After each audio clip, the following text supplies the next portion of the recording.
মাইনুল হোসাইন পাহাড়পুরি সাহেব, সুনামধন্য খতিব, বদরপুর গাউসিয়া জামে মসজিদ, কুমিল্লা মহানগর। আমি মুহতারামকে তার সারগর্ভ তাকরীর উপস্থাপন করার জন্য আজকের এই বিশাল প্রোগ্রামের পক্ষ থেকে বিশেষভাবে আহ্বান করছি।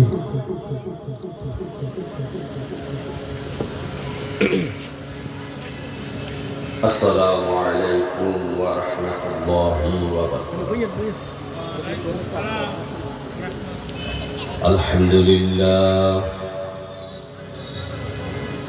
আলহামদুলিল্লাহি রাব্বিল আলামিন খালিকিস সামাওয়াতি ওয়াল আরদি।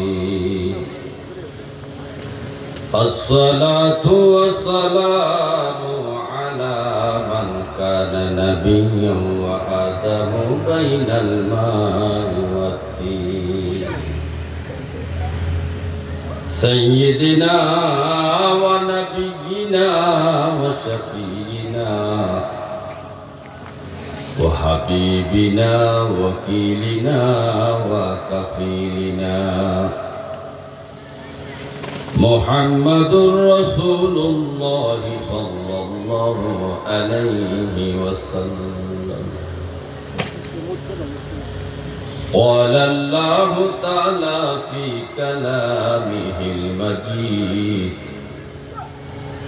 والفرقان الحميد يسألك الناس عن الساعة قل إنما علمها عند الله وما يدرك لعلك الساعة تكون قريبا صدق الله مولانا العظيم وصدق رسوله النبي الكريم الآمين. قال النبي صلى الله عليه وسلم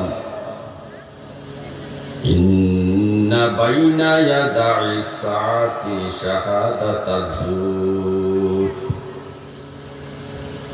شهادة الزور وكتمان شهادة الحق أو كما عليه الصلاة والسلام.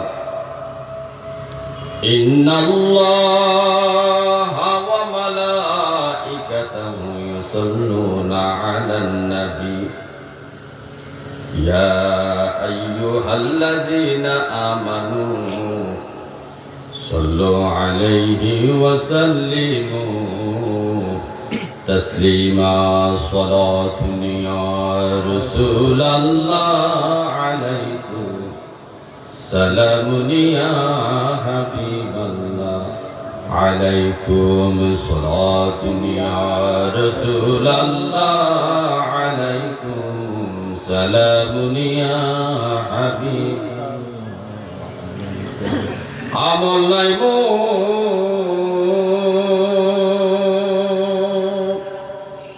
পর পারে দেখাইবা আপনার নামের তসবিহ ভরসায় আমার সালাত ইয়া রাসূলুল্লাহ আলাইকুম সালাম ইয়া عليكم صلاة يا رسول الله عليكم سلام يا حبيب. اللهم صل على محمد وعلى آل سيدنا محمد وعلى آل سيدنا محمد. মায়ার জালে কতর গুনাহ করেছি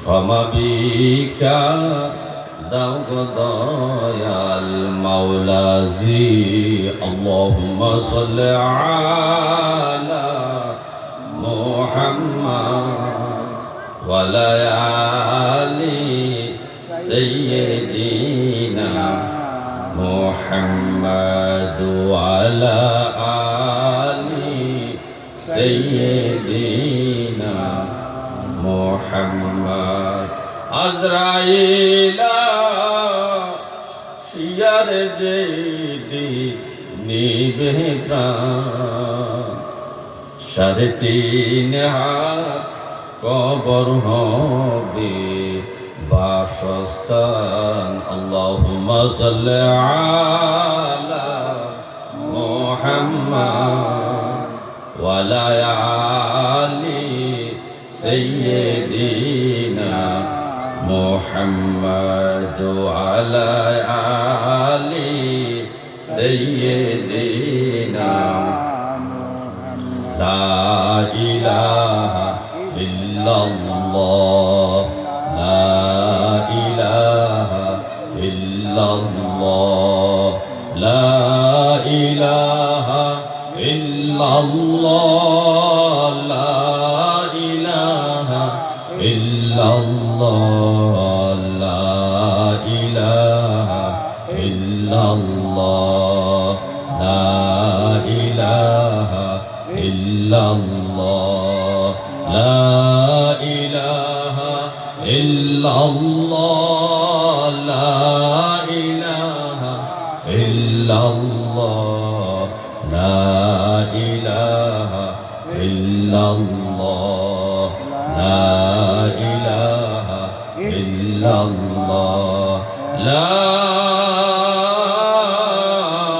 ইলাহা ইল্লাল্লাহ মুহাম্মাদুর রাসূলুল্লাহ সাল্লাল্লাহু আলাইহি ওয়াসাল্লাম আলহামদুলিল্লাহ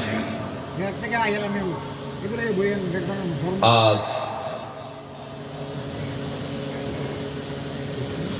ঐতিহ্যবাহী যুগপুকুরিয়া মাদ্রাসা মসজিদ প্রাঙ্গণে আয়োজিত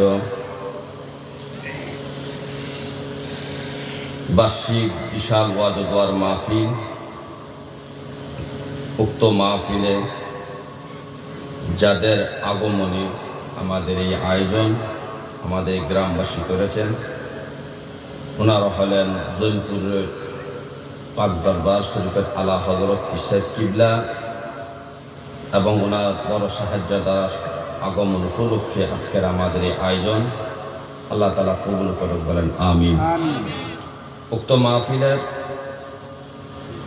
সম্মানিত সভাপতি, সহসভাপতি, প্রধান বক্তা হযরত মাওলানা ডক্টর সাইফুল ইসলাম জিহাদি সাহেব, বিশেষ বক্তা হযরত মাওলানা মাসুম বিল্লাহ ইলিয়াস সাহেব এবং হযরত মাওলানা কারি মোহাম্মদ আলী সাহেব, হযরত মাওলানা সেলিম আহমদ সাহেব, হযরত মাওলানা হাফেজ মোহাম্মদ আবুল হোসেন সাহেব এবং মাগরিবের আগে যিনি আলোচনা করেছেন খুব মধুর কণ্ঠের অধিকারী, হয়তো আমরা ওনাকে যথাযথ সম্মান দিতে পারি না। আল্লাহ তাআলা যেন ওনার সম্মান আরও বৃদ্ধি করবেন, আমিন। আমাদের বন্ধুবর হযরত মাওলানা মাসুম বিল্লাহ সাহেব সহ দিগার ওলামায়ে কেরাম, সম্মানিত সামিঈনে কেরাম, পর্দানিশ মা ও বোনেরা, আমি আবারও আমার অন্তঃস্থল থেকে আপনাদের জন্য দোয়ার উদ্দেশ্যে সালাম দিচ্ছি। আসসালামু আলাইকুম ওয়া রাহমাতুল্লাহি ওয়া বারাকাতুহু। ওয়া আলাইকুম আসসালাম ওয়া রাহমাতুল্লাহি ওয়া বারাকাতুহু। আমরা জানি এই মাহফিল মূলত এলেম অর্জনের জায়গা। মাহফিল কিসের জায়গা? এলেম অর্জনের জায়গা। মাহফিল কোনো তামাশার জায়গা নয়, কোনো অভিনয় করার জায়গা নয়, কৌতুকের জায়গা নয়, হাসার জায়গা নয়। এটা হলো দ্বীনি এলেমের মজলিস। দ্বীনি এলেমের মজলিসটা হয় জান্নাতের বাগান। আর যেখানে গীবত হয়, সমালোচনা হয়, দলাদলি সৃষ্টি করে, ফিতনা সৃষ্টি করে, ওগুলা কখনো জান্নাতের বাগান হতে পারে না, না, না।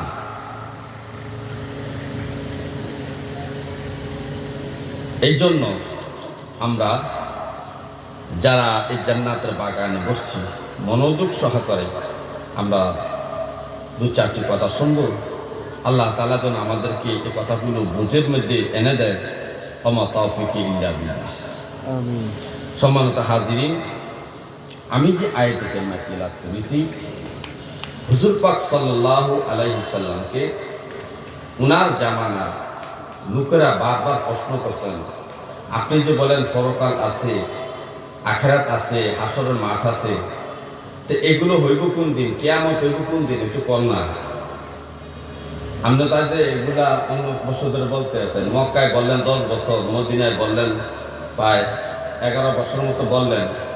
11 বছর লাস্টে যাইয়া মদিনা শরীফের হিজরতের পরে 11 বছরের পরে যাইয়া মানুষের মনের মধ্যে প্রশ্ন জাগলো এই কথাটা যে কিয়ামত কখন হবে। ঠিক এই কথাটাই আল্লাহ তাআলা কালামে পাকের মধ্যে সূরা আহজাবের মধ্যে এটা উল্লেখ করেছেন যে হাবিব ইয়াসআলুকান নাসু আনিস সাআহ, মানুষ আপনাকে প্রশ্ন করে কিয়ামত কখন হবে। আপনি শুধু কিয়ামতের কথাই বলেন, কিয়ামত অতীত দেখুন না, তো বলেন না কখন কিয়ামত হবে, কোন দিন কিয়ামত হবে, কোন সময় কিয়ামত হবে, একটু বলেন। তো আল্লাহ তাআলা তার হাবিবকে শিখাইয়া দিচ্ছেন, হাবিব আপনি বলেন কুল ইন্নামা ইলমুহা ইনদাল্লাহ, কিয়ামত কখন হবে, কোন সময় হবে, এটা একমাত্র জানে কে? আল্লাহ। আল্লাহ ছাড়া আল্লাহ সৃষ্টি জগতের কোনো মাখলুক জানে না কিয়ামত কখন হবে। এটা আপনি বলে দেন তাদেরকে যে কিয়ামত কখন হবে, এই এলেমটা, এই জানাটা কার হকে আছে? আল্লাহর হকে, আল্লাহই জানে। তো নবীজিকে এই কথা বলতে আবার বলে দিয়েছেন ওমা ইউদরিকা লাআল্লা সাআতা তাকুনা করিবা, তবে আপনি বলে দেন হাবিব সম্ভবত কিয়ামতটা কাছাকাছি চলে আসছে। কারিবা, কিয়ামতটা কি আসছে? কাছাকাছি। এখন এই আয়াতে মুরাদে যে আল্লাহ রাসূল সাহাবায়ে কেরামকে বলেছেন যে কিয়ামত কখন হবে সেটা তো একমাত্র আল্লাহই জানে, তবে আমি তোমাদেরকে কিছু লক্ষণ বলে দিতে পারি। যদি দেখো যে এই লক্ষণগুলা তোমাদের মধ্যে, তোমাদের সমাজের মধ্যে, তোমাদের জিন্দেগির মধ্যে এই লক্ষণগুলা প্রকাশ পাচ্ছে, তো মনে করবা কিয়ামত অতি নিকটে, কিয়ামত অতি নিকটে। এর মধ্যে কয়েকটা লক্ষণ সাহাবায়ে কেরামের সামনে আল্লাহ রাসূল বর্ণনা করেছেন। আমরা সেই কয়েকটা লক্ষণ শুনবো, এর মধ্যে একটু চিন্তা করব এই জিনিসগুলা বর্তমানে আছে কি, এই লক্ষণগুলো বর্তমানে প্রকাশ পাচ্ছে কিনা। যেমন কিয়ামতের একটা লক্ষণ হলো হঠাৎ মৃত্যু। এই হঠাৎ মৃত্যুটাকে আমরা আগে বলতাম হার্টফেল করে মরছে, আর এখনকার বিজ্ঞানের যুগে, আধুনিক যুগে বলে স্ট্রোক করে মারা গেছে। কি করে মারা গেছে? স্ট্রোক করে মারা গেছে।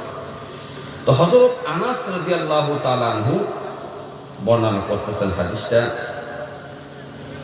যে আনাস বলতেছেন জগতের মানুষ শোনো, আমার নবী বলেছেন ইন্না মিন আমারাতি সাআ, নিশ্চয় কিয়ামতের অন্যতম একটা আলামত হইল আইয়াজহারা মাউতাল ফুজ্জাআ, আইয়াজহারা মাউতুল ফুজ্জাআ। কিয়ামতের অন্যতম একটা লক্ষণ হলো মানুষ হঠাৎ মৃত্যুবরণ করবে, মানুষ হঠাৎ মৃত্যুবরণ করবে। এই হঠাৎ মৃত্যুবরণটা এখন বেড়ে গেছে। আমাদের সমাজের মধ্যে দেখা যায় অনেক মানুষ স্ট্রোক করে, স্ট্রোক করার সাথে সাথে মৃত্যুবরণ করে। প্রেশার ওঠার সাথে সাথে তার রগগুলা, হাড়ের রগগুলা ছিঁড়ে যায়, সাথে সাথে মৃত্যুবরণ করে। হাই প্রেশার এত বাড়ছে, তার মাথার সাথে যে স্নায়ুগুলা সংযোগ আছে, এই সংযোগগুলা হঠাৎ করে ঠাস ঠাস করে ছিঁড়ে যায়, মাথায় রক্ত জমাট হয়ে যায়, যার কারণে লোকটা অতি দ্রুত বেগে মৃত্যুবরণ করে। এই লোকটাকে শোয়ানোর সময় পাওয়া যায় না, তালকিনের সময় পাওয়া যায় না, অথচ নবীজি বলেছেন লাকিরু মাউতা লা ইলাহা ইল্লাল্লাহ। মানুষ যখন মৃত্যুবরণ করার জন্য সাকরাত শুরু হয়ে যাবে, তখন এই মৃত্যুবরণকারী সাকরাত চলাকালীন এই লোকটার সামনে তোমরা কালমা শরীফের তালিম করো, লা ইলাহা ইল্লাল্লাহ মুহাম্মাদুর রাসূলুল্লাহ সাল্লাল্লাহু আলাইহি ওয়াসাল্লাম। নবীজি বলেছেন 1400 বছর আগে যে মানুষ মৃত্যুবরণ করার আগে তার কিছু লক্ষণ প্রকাশ পাবে, তার সাকরাত শুরু হবে। এই সাকরাতের সময় একটু লং টাইম হবে, অত 10 মিনিট, 15 মিনিট, আধা ঘন্টা, 1 ঘন্টা এরকম সময় হতে পারে সাকরাতের সময়। মৃত্যুবরণ করার আগে তার এইরকম লক্ষণ একটা প্রকাশ পাবে, দেখলে বোঝা যাবে লোকটা মারা যাবে, আর বাঁচবে না। তখন তোমরা এই লোকটার সামনে কি করো, লাকিরু মাউতা লা ইলাহা ইল্লাল্লাহ। এই পরপারের যাত্রী মৃত্যুবরণকারী ব্যক্তিদের সামনে তোমরা লা ইলাহা ইল্লাল্লাহ জিকিরটা করো। সেজন্য তোমার সাথে সাথে এই জিকিরটা করে দুনিয়া থেকে বিদায় নিতে পারে, বিদায় নিতে পারে। কিন্তু এখন তো তালকিন করারও সময় পাওয়া যায় না। একটা মানুষ হঠাৎ করে হাঁটতেছে, হঠাৎ করে মাটির পরে গেল, দম চলে গেল, ডাক্তার আয়সা বলে শেষ করছে, কি করছে?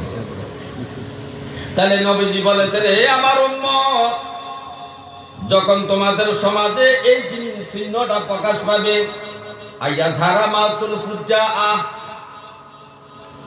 হঠাৎ মৃত্যুবরণ করার সংখ্যা যখন বেড়ে যাবে, তখন মনে করবা কিয়ামত অতি নিকটবর্তী, কিয়ামত অতি নিকটবর্তী। তাহলে আমাদের সমাজে, আমাদের দেশে, আমাদের গ্রামে, আমাদের পাশাপাশি গ্রামে, আমাদের বন্ধু বান্ধব থেকে শুরু করে এরকম মৃত্যুবরণ বাড়তেছে না কমতেছে? বাড়তেছে। তাহলে এতে বোঝা গেল হঠাৎ মৃত্যুবরণ করাটা কিয়ামতের আলামত, কিয়ামতের আলামত। হে আমার ভাইও, কিয়ামতের আরেকটা আলামত হলো, হযরত আনাস রাদিয়াল্লাহু তাআলা আনহু এই হাদিসটা বর্ণনা করেছেন। হযরত আনাস বলতেছেন, লা তাকুমু সাআতা হাত্তা ইয়ারফাউল ইলমা ইয়াযহারাল জাহলু। হযরত আনাস বলেন, হে জগতের মানুষ শোনো, কিয়ামত ততক্ষণ পর্যন্ত কায়েম হবে না, ততক্ষণ পর্যন্ত কিয়ামত হবে না, হাত্তা যতক্ষণ পর্যন্ত না ইয়ারফাউল ইলমা ইয়াযহারুল জাহলু, দ্বীনি ইলম উঠে যাবে, মূর্খতা প্রকাশ পাবে। দ্বীনি ইলম উঠে যাবে, মূর্খতা প্রকাশ পাবে। মূর্খতা প্রকাশ মানে আমি জানি না, আমি পারি না, এটা আমি জানি না, এটা আমি পড়তে পারি না। দ্বীনি ইলম হলো কোন জিনিসটা? দ্বীনি ইলম হলো ঈমান, নামাজ, রোজা, হজ, যাকাত, ইসলামের 5টা স্তম্ভ। ঈমান, নামাজ, রোজা, হজ, যাকাত, এই 5টা স্তম্ভের সম্পর্কে ইলম অর্জন করা প্রত্যেকটা মুসলমানের উপর ফরজ। প্রত্যেকটা মুসলমানের উপর ফরজ, এতটুকু ইলম অর্জন করা ফরজ। এরপর আর মুসলমানের উপর ফরজ ইলম থাকে না, বিশেষ বিশেষ কোনো ব্যক্তির উপর বাকি ফরজটা থাকে। হে আমার ভাইও, আজকের বর্তমান সমাজের মানুষের মধ্যে দেখা যায় ইসলামের পঞ্চবেনা সম্পর্কে জ্ঞান নেই, দ্বীনি ইলমটা নেই। যেমন নামাজ সম্পর্কে যদি আসেন, আজকে নামাজের পড়ার নমুনা দেখলে মনে হয় এটা কি নামাজ পড়তেছে না অভিনয় করতেছে? আমরা আজকে দেখে দেখে নামাজ পড়া শিখছি, অথচ নামাজ দেখে দেখে শিখার বিষয় নয়। নামাজটা একজন আলেমের কাছে শিখতে হবে। কারণ 2 রাকাত নামাজ, এই 2 রাকাত নামাজের মধ্যে 13টা ফরজের আমল হয়, 14টা ওয়াজিবের আমল হয়, অনেকগুলা সুন্নতের আমল হয়। 2 রাকাত নামাজের মধ্যে 13টা ফরজের আমল হয়। এখন আপনি যদি নামাজের মধ্যে কোন কাজটা ফরজ এই কথা যদি আপনি না জানেন, নামাজটা আপনি কিভাবে পড়বেন? কারণ নামাজের মধ্যে যদি একটা ফরজ ছুটে যায়, নামাজটা আবার দৌড়াইয়া করতে হবে নামাজ। কিন্তু 14টা ওয়াজিবের মধ্যে একটা ওয়াজিব যদি ছুটে যায়, সাহু সাজদা দিয়া নামাজটাকে আবার শুদ্ধ করা যাবে। কিন্তু ফরজ ছুটে গেলে নামাজ সাহু সাজদা দিয়া শুদ্ধ করার বিষয় নাই, আবার দৌড়াইয়া নামাজটা পড়তে হবে। এখনকার মুসল্লিরা, এই মুসলমান জানে না নামাজের মধ্যে কয়টা ফরজ, কোন কোন কাজটা ফরজ, কোন কোন অবস্থাটার নাম ওয়াজিব, কোন কোন কাজটা ওয়াজিব। আমরা মুসল্লি হইয়া জানি না, ঠিক কিনা বলেন? জানি। এই না জানার কারণে আজকে আমাদের নামাজটা সই শুদ্ধ হচ্ছে না। নামাজ কিন্তু সই শুদ্ধ হচ্ছে না। হে আমার ভাইও, এই 2 রাকাত নামাজ পড়তে গেলে আপনার সূরা ফাতিহা পড়তে হবে, আলহামদু সূরা পড়তে হবে। এই আলহামদু সূরা পড়া ওয়াজিব। আলহামদু সূরার পরে আরেকটা সূরা পড়া বা কোরআনের যে কোনো আয়াত পড়া ওয়াজিব। এখন আপনি আলহামদু সূরা আগে না পড়িয়া আরেকটা সূরা পড়ে ফেললেন, এরপরে আলহামদু সূরা পড়লেন, নামাজ হইল? নামাজ ওয়াজিব তার হয়ে গেছে, সাহু সাজদা দিতে হবে। নামাজ শুদ্ধ করতে হলে কি করতে হবে? সাহু সাজদা দিতে হবে। তাহলে আপনি যে যদি না জানেন যে আলহামদু সূরা পড়া প্রথম কি, এরপরে সূরা পড়া কি, এটা যদি আপনি না জানেন তাহলে তো উল্টা পাল্টা করে ফেলবেন। আলহামদু সূরা না পড়ে সূরা নাস পড়া শুরু করবেন। তারপরে নামাজের মধ্যে রুকুর মধ্যে দেরি করা ওয়াজিব। আর আমাদের রুকুর যে নমুনা, রুকু করতে দেরি, মাথা উঠাইতে দেরি করে না, সোজা হয়েও দাঁড়ায় না, সাথে সাথে সাজদা চলে যায়। অথচ রুকুর মধ্যে দেরি করা ওয়াজিব, রুকু থেকে দাঁড়াইয়া দেরি করা ওয়াজিব। সামি আল্লাহু লিমান হামিদা, এই কথাটা বলিয়া দাঁড়াইয়া দেরি করা দোয়া ওয়াজিব। এখানে দোয়া আছে, হামদান কাসীরান তাইয়িবান মুবারাকান ফীহি। এই দোয়াটা আপনি পড়তে পারেন। এই দোয়াটা পড়তে পড়তে যতটুকু সময় লাগে ততটুকু পর্যন্ত দাঁড়াইয়া থাকা প্রত্যেকটা মুসল্লির জন্য ওয়াজিব। তা আমি তো জানি না, এটাকে আমরা জানি না। আবার আপনি সাজদায় গেলেন, সাজদার মধ্যে একটু দেরি করা ওয়াজিব। নিম্নে 3 তাসবিহ পরিমাণ আপনাকে অপেক্ষা করতে হবে। সুবহানা রাব্বিয়াল আলা, এটা 3 তাসবিহ পরিমাণ আপনি লিড করতে হবে এবং পড়তে হবে। এখন আপনি সাজদায় গেলেন আর মাথা উঠাইলেন, আবার গেলেন আবার উঠাইলেন, ওয়াজিব তরফ হইল। এই ওয়াজিব তরফ হওয়ার কারণে আপনার নামাজটা শুদ্ধ হইল না। সাজদা দিয়ে নামাজটা শুদ্ধ করতে হবে। এরপর আবার 2 সাজদার মাঝেও একটা দোয়া আছে। হে আমার ভাইও, এই যে আমরা নামাজের ওয়াজিব গুলা জানি না, নামাজের ফরজ জানি না, এই না জানার কারণে আমাদের নামাজের শুদ্ধ হচ্ছে না। আত্তাহিয়াতু পড়া নামাজের মধ্যে ওয়াজিব। আজকে যারা আত্তাহিয়াতু পড়তে পারেন না তাদের নামাজের কি অবস্থা? দোয়ায়ে কুনুত পড়া ওয়াজিব। ভিতর নামাজে দোয়ায়ে কুনুত পড়া ওয়াজিব। যদি আপনি দোয়ায়ে কুনুত না পড়েন কিভাবে 3 রাকাত ভিতরে নামাজ পড়বেন?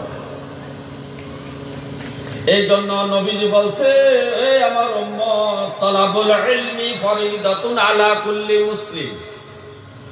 হে আমার উম্মত, প্রত্যেকটা মুসলমান নরনারীর উপর শরীয়তের যেটুকু এলেম অর্জন করলে ঈমান, নামাজ, রোজা, হজ, যাকাত শুদ্ধভাবে আদায় করা যাবে, ততটুকু এলেম অর্জন করা প্রত্যেকটা নরনারীর উপর ফরজ করা হয়েছে। ফরজ করা। তাইলে আজকে আমাদের অবস্থাটা দেখেন, আগেকার যুগের মুসলমানরা নামাজের ফরজগুলা জানতো, নামাজের ওয়াজিবগুলা জানতো, নামাজের সুন্নতগুলা জানতো, এগুলা জানিয়া সুন্দর করে নামাজ আদায় করত। আজকে আমাদের মুসলিমদের মধ্যে শতকরা 95% মুসলমান নামাজের মধ্যে কয়টা ফরজ, কয়টা ওয়াজিব, কয়টা সুন্নত আছে কিছুই নামাজ দেখে দেখে পড়া শিখছে, নামাজ দেখে দেখে পড়া শিখছে। তাহলে দিনী আলেম উঠে গেছে কিনা বলেন? এটাও তো দিনী আলেম, এইটাই দিনী আলেম। হে আমার ভাই, নবীজি বলছেন,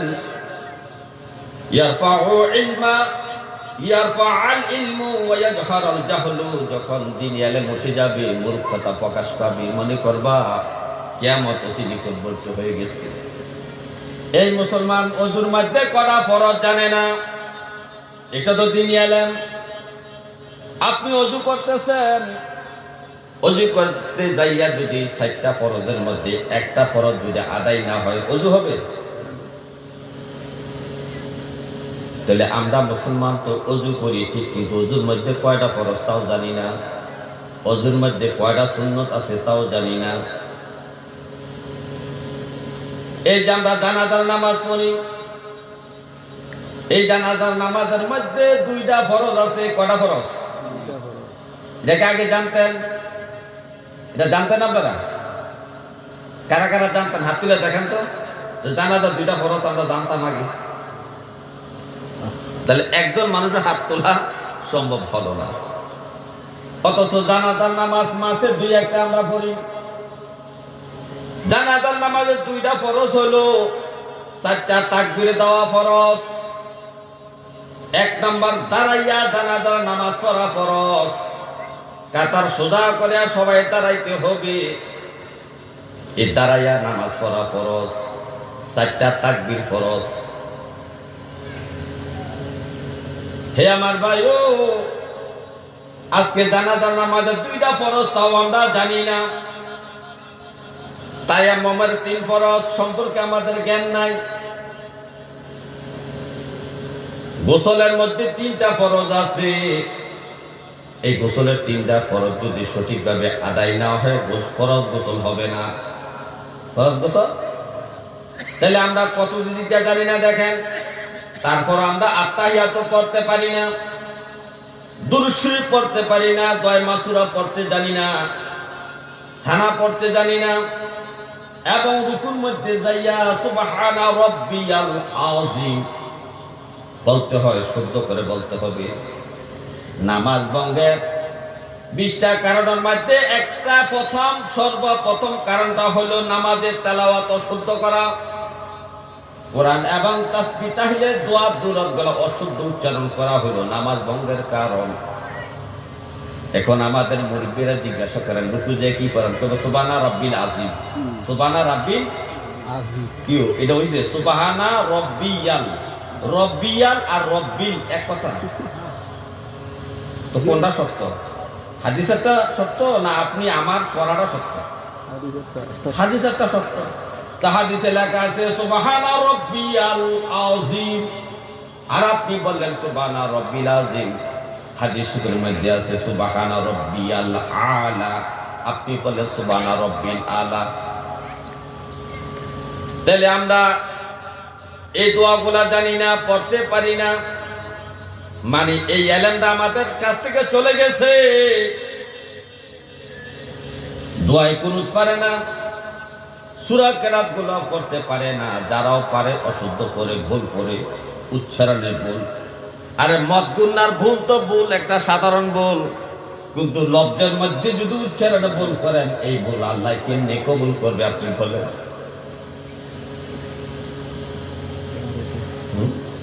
ওই যে আমরা সূরা পড়ি আলাম তারা কাইফা হালা রাব্বুকা, এটা বুঝে আলাম তারা কাইফা হালা।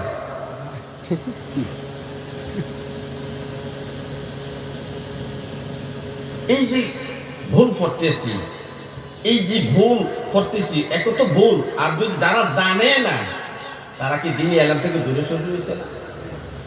তো নবীজির কথা সত্য কিনা? এই দিনই এলামটা যে উঠে গেছে আমাদের কাছ থেকে সত্য কিনা?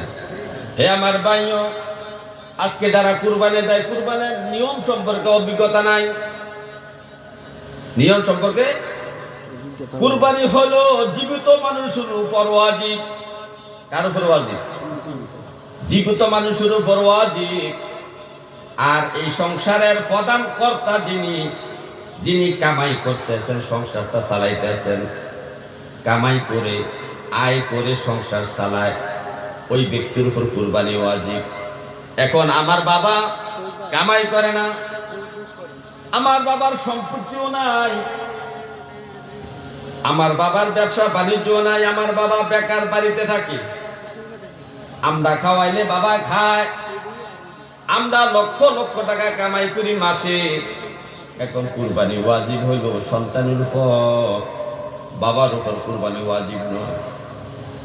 কিন্তু আমরা বল করি ভাইও, এদিন এলেম না থাকার কারণে ভুলটা করি, সন্তানের নাম পক্ষ থেকে কুরবানি না দিয়া ওয়াজিব আমল না কইরা বাবার পক্ষ থেকে কুরবানি দেওয়া হয়। আমি বললাম কেন আপনার বাবার পক্ষ থেকে কুরবানি দিবেন? তো আমার বাবার জীবিত আছে এই জন্য। আমি বললাম আপনার বাবার উপর কুরবানি ওয়াজিব হয় নাই, ওয়াজিব হয়েছে আপনার উপর, আপনি লক্ষ লক্ষ টাকা কামাই করেন। ওয়াজিবের কুরবানির ওয়াজিব হওয়ার যে শর্ত আছে, এই শর্ত আপনার মধ্যে পাওয়া যায়, আপনার বাবার মধ্যে এই শর্ত পাওয়া যায় না। হে আমার ভাইও, রোজার মাইতো আমাদের জানা নাই। রোজা রাখছে একটা মানুষ, হঠাৎ করে ভুল ক্রমে এক গ্লাস পানি টান দিয়া খাইয়ে ফেলাইছে। এক গ্লাস পানি, সে মনে মনে ফতুয়া দিতেছে রোজাটা ভেঙে গেছে। রোজা কি? এটা ফরজ রোজা রে বাবা, ফরজ রোজা। রমজান মাসের একটা রোজার ওজন কতটুকু শুনেন? আপনি যদি 11 মাস 29 দিন পর্যন্ত যদি নফল রোজা রাখেন, অথবা আরো কম রাখতেন, কারণ 12 মাস রোজা রাখা জানা কিছু নিষিদ্ধ দিন আছে না, নিষিদ্ধ দিন আছে। এই নিষিদ্ধ দিন ছাড়া যদি আপনি বাকি দিনগুলোর মধ্যে রোজা রাখেন, নফল রোজা, ওই যে সবাই বরাত রোজা রাখেন, আপনারা বিভিন্ন উপলক্ষে যে রোজা রাখেন, সোমবারে শুক্রবারে যে রোজা রাখেন, বৃহস্পতিবারে যে রোজা রাখেন, এই রোজাগুলা এক পাল্লায় তোলেন, আর রমজান মাসের একটা ফরজ রোজা এক পাল্লায় তোলেন। আপনার এই 12 মাসের নফল রোজা রমজান মাসের একটা রোজার কাছেও আসবে না। রমজানের রোজার দাম কত দেখছেন? আপনি রমজান মাসে আপনি ভুল কমে পানি খাইয়ে ফেলাইছেন, অথচ রোজা আপনার উপর ফরজ। আপনি একটু পানি খাওয়ার কারণে মনে করছেন রোজা বাইরে গেছে, আপনি বাড়িতে যা ডাড়ে ভাত খাইতেছেন, এদিকে হইল? আপনি হয়তো জানেন না, ভুল করেছেন। যখন আপনি খেয়াল আসছে যে আমি রোজা রয়েছি, সাথে সাথে পানি খানা বন্ধ করে দিবেন। বন্ধ করে দিয়ে ইফতারি পর্যন্ত আপনি উপবাস থাকবেন, পুরাটাই রোজা আপনার আল্লাহ কবুল করে নিবে। এটা আপনি জানেন না মাসলা, যার কারণে আপনি একটু পানি খাইছেন আর দিনের বেলা রোজা ভাঙ্গা 3 বেলা খানা শুরু করছেন। তো রোজার সম্পর্কে আমাদের মাসলা জানা নাই। আবার সেহরির সময় যদি সেহরি না খাইতে পারে, অনেকে মনে করে রোজা হবে না। না না না, এই দিনই আলেম আমাদের মধ্য থেকে উঠে গেছে, এটা তো মুসলমানের জানার দরকার ছিল। সেহরি খাওয়া হলো সুন্নত, সেহরি যদি কেউ না খায় রোজা হয়ে যাবে। সেহরির জন্য রোজা আটকায় থাকে না, ইফতারের জন্য রোজা আটকায় থাকে না। রোজা হইলো ফরজ, ইফতারি হইলো সুন্নত, সেহরি হইলো সুন্নত। সুন্নতের জন্য ফরজ আমল আটকায় থাকে না, এটা আমাদের মুসলমানদের জানা দরকার ছিল। এই জন্য অনেক আমার মা বোনেরা, অনেক বাবারা রমজান মাসে সেহরি না খাইতে পারলে সকালবেলা বলে সেহরি খাইতে পারি নাই তো রোজা হয় নাই, সুতরাং সকালবেলায় নাস্তা শুরু করছে। এটা হচ্ছে ওই দিন এলেম না থাকার কারণে। তখন তারা তাহলে নবীজি বলছেন এই যে তারাবির জন্য রোজা আটকায় থাকে না, তারাবি হলো সুন্নাত। তারাবি কি? না তারাবি না পড়লে কি রোজা আটকায় থাকবো? আপনি তারাবি পড়েন নাই, আপনি বড় সওয়াবের থেকে আপনি বঞ্চিত হইলেন, নবীর সুন্নতের আমল থেকে আপনি বঞ্চিত হলেন।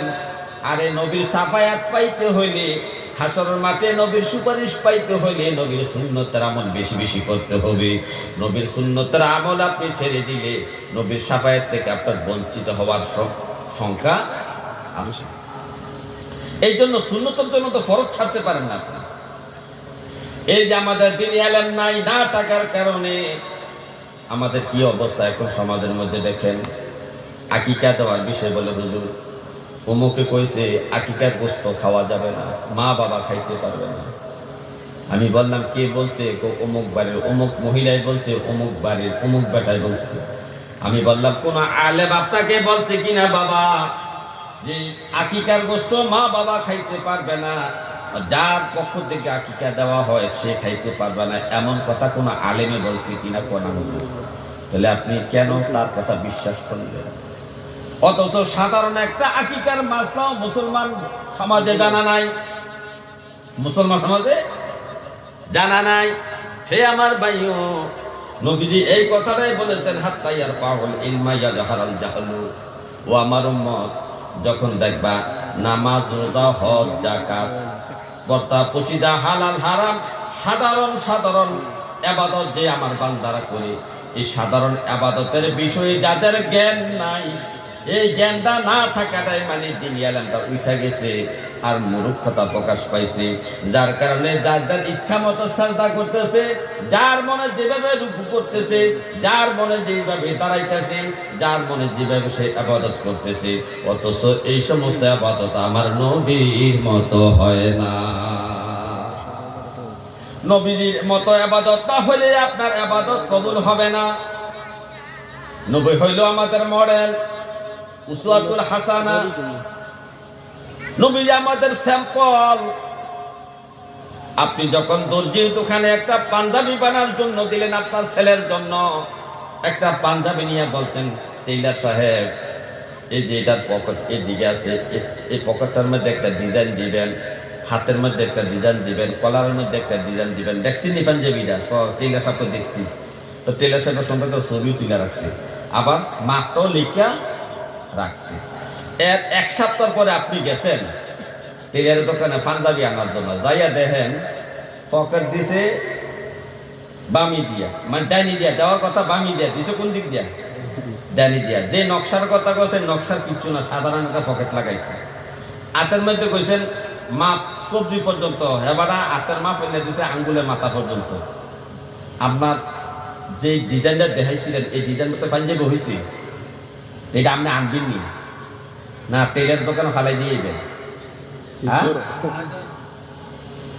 না টেইলারের দোকানে ফালাইলে তো কইবে যে ঠিক করো, হ্যাঁ তো খুললে হইলে অত ঠিক করতে পারবে।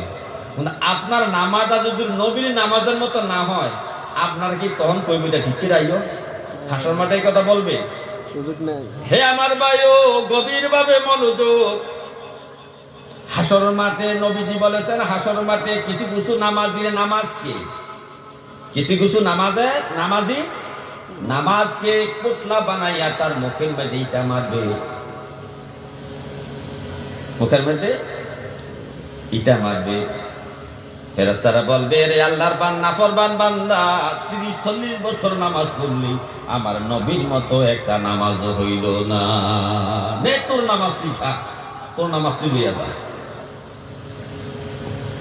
এখন আপনি ওই সময় আপনার মুখে ইটা মারলে নামাজ তো আর শুদ্ধ করতে পারবেন না।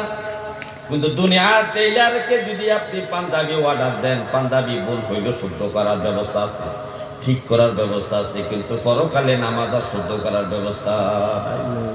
এই জন্য বলছে হে আমার বান্দারা, আমার নবীর অনুসরণ করো, নবীর অনুকরণ করো। নবী কিভাবে সাজদা দিয়েছে, নবী কিভাবে রুকু করেছে, নবী কিভাবে আত্তাহিয়াতু পড়েছে, নবী কিভাবে দুরূদ শরীফ পড়েছে, নবী কিভাবে দোয়া মাসুরা পড়েছে, নবী কিভাবে সালাম ফিরাইছে, নবী কিভাবে দোয়া কুনুত পড়েছে, নবী কিভাবে ভিতর নামাজ পড়েছে, নবী কিভাবে ফরজ নামাজ পড়েছে, সুন্নত নামাজ কিভাবে পড়েছে, সফর অবস্থায় কসর নামাজ কিভাবে পড়েছে, সব কিছু আমার নবীর থেকে শিখে নাও। আর নবী সব কিছু বর্ণনা তার সাহাবীদের কাছে দিয়েছেন, আর সাহাবীরা এই কথাগুলো বর্ণনা করেছেন। আর উলামায়ে কেরাম হক্কানি রব্বানি আলেম উলামারা সাহাবীদের কাছ থেকে এই হাদিসগুলো নকল করে করে লিখে লিখে তাদের হাদিসের মধ্যে লিখে দিয়েছে। আর এগুলা আমাদের এই সমাজের মধ্যে, আমাদের দেশের মধ্যে বিভিন্ন আলেম ওলামা বক্তাগণ এই হাদিসের বর্ণনা করতেছেন নবীজি নামাজ কেমনে পড়েছেন, অথচ আজ অবধি পর্যন্ত আমরা মুসলমান নবীর নামাজের মতো নামাজ শিখতে পারলাম না। সালাতুন ইয়া রাসূলুল্লাহ আলাইকুম সালামুন ইয়া হাবিবাল্লাহ আলাইকুম সালাতুন ইয়া রাসূলুল্লাহ আলাইকুম সালামুন ইয়া হাবিবাল্লাহ আলাইকুম। এটা কিয়ামতের আলামত তখন হবে যখন মানুষ নামাজ, রোজা, হজ, যাকাত অর্থাৎ নিজের পঞ্চবেনা ইসলামের পঞ্চবেনা আদায় করার জন্য গান যদি মানুষের না থাকে, বুঝতে হবে মূর্খতা প্রকাশ পেয়েছে, দ্বীনি আলেম উঠে গিয়েছে, তখন এটা কিয়ামতের আলামত হবে। আর যখন প্রত্যেকটা মুসল্লি, প্রত্যেকটা মুসলমান নামাজ সম্পর্কে জানে, রোজা সম্পর্কে জানে, হজ সম্পর্কে জানে, যাকাত সম্পর্কে জানে, ঈমান সম্পর্কে জানে, এই জানা যদি প্রত্যেকটা মুসলমানের সঠিক থাকে তাহলে কিয়ামত অনেক দূরে আছে।